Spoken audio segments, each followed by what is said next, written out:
Hey everyone, and welcome to The Explainer. Today we're taking a deep dive into the pages of the Mahabharata. Now if you know the epic, you know it's one of the most massive, sweeping texts in human history. But today we're zeroing in on something really specific, the incredible origins of Sakuntala. On the surface, sure, it sounds like your classic myth. We've got celestial nymphs, scheming gods, totally miraculous events. But as we're going to see today, it's actually this incredibly profound exploration of human connection. It's about responsibility and really what it truly means to be a family. Let's get right into it. Now here's the big question I want you to keep in the back of your mind as we go through this. What truly makes someone a father? Is it literally just biology? Is it the everyday act of raising a child? Or is it, something else entirely? It's a debate we're absolutely still having today. But what's so fascinating to me is that these ancient texts were wrestling with this exact same philosophical puzzle thousands of years ago.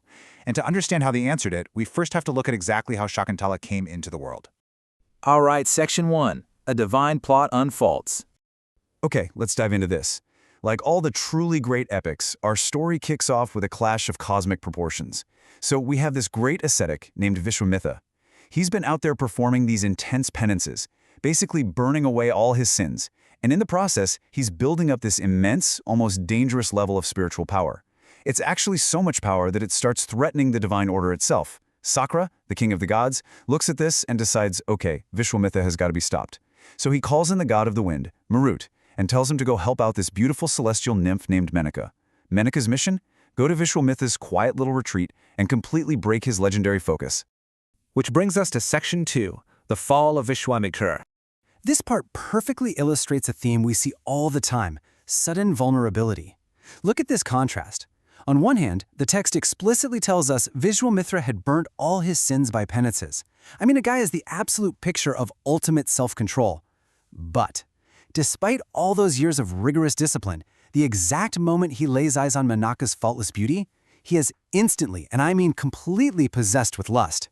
His iron will literally shatters in a matter of seconds. You kind of have to wonder, how on earth did Menaka pull that off so fast? Well, it wasn't just her walking up to him. She had some very convenient, perfectly timed divine assistance. Look at this beautifully poetic imagery straight from the text. Menaka approaches him, acting super bashful, right? And right on cue, Marut, the wind god, swoops in. He, quote, robbed her of her garments that were white as the moon. She scrambles to catch her clothes, but the damage is done. The whole thing plays out right in front of Viswamitra. The trap was perfectly sprung. After that, the timeline of their union moves incredibly fast.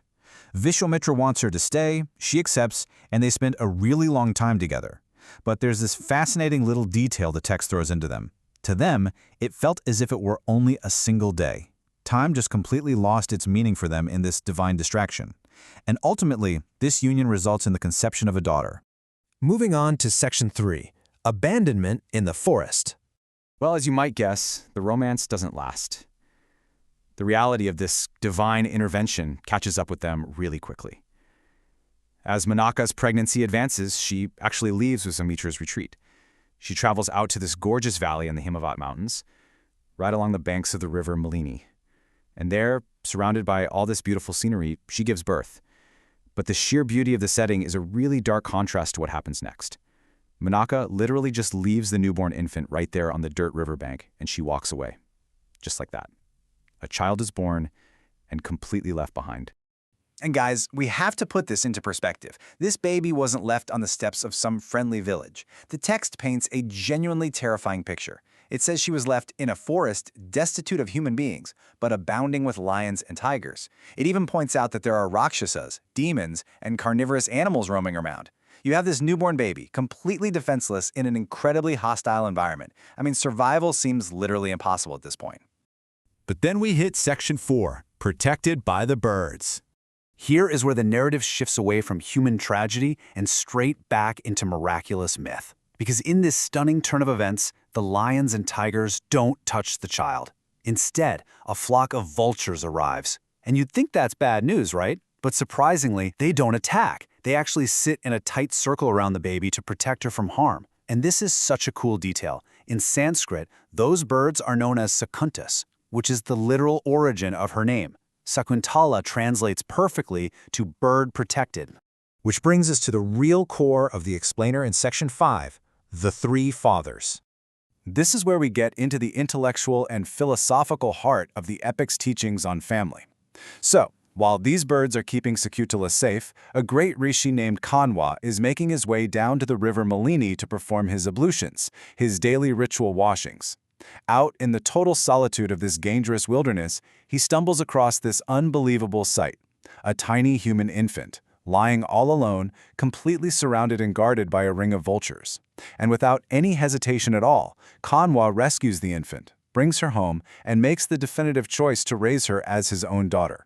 So the crucial point is, Kanwa doesn't just casually claim her, he actually points straight to the scriptures. The ancient texts explicitly declare that there are 3 types of fathers, laid out in a specific hierarchy. You have the maker of the body, the protector of life, and the giver of food. Now, Viswamitra, he made the body, sure, but he was totally absent. Kanwa is the one who stepped in to protect her life, and he's the one giving her food. So according to the highest scriptural law, Kanwa is genuinely and fully her father. And honestly, the ultimate proof of this bond, it comes from Sakuntala herself. Later on in the text, when she's recounting her own origin story, she validates Kanwa completely. Because she never even knew her biological father, she just flat out declares, "I regard Kanwa as my father." It is just a flawless example of found family. By showing up and fulfilling those daily duties of protection and nourishment, Kanwa earned a title that biology alone simply couldn't secure. So we come right back to where we started.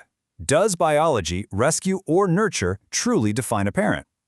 Looking through the lens of Sakuntala's origins, this ancient text offers us a really powerful answer. Giving life? That's merely the first step. True parenthood is the daily, active, ongoing choice to protect and nurture. It's an incredibly old perspective, but man, it completely redefines the modern debate. I want you to think on that profound question for a bit, and I'll catch you in the next explainer.